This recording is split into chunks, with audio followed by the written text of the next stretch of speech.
Job update: when you're stretching 7-foot privacy link or any other link that you're having a tough time doing, there's several different ways to put the bars in.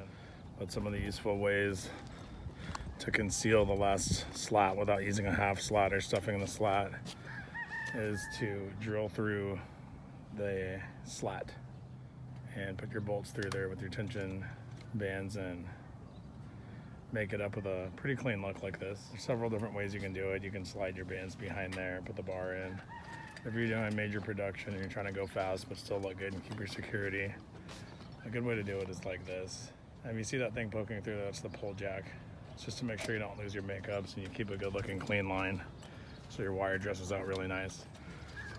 But on these big beastie bands, we use channel locks to grab through the middle to do your makeups here and have a helper on the other side squeeze them. I try to do every 1, 2, 3, or 4. 2, 3, 4, 1, 2, 3, 4.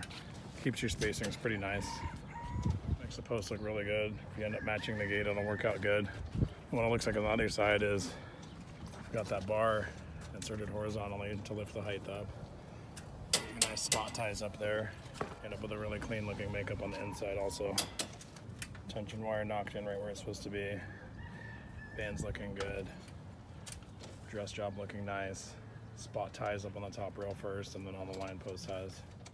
Keep your job decked out looking really good. It's the tip on how to get these makeups looking nice. You come through your gate sections, match all your bands and all your hardware, all look pretty nice.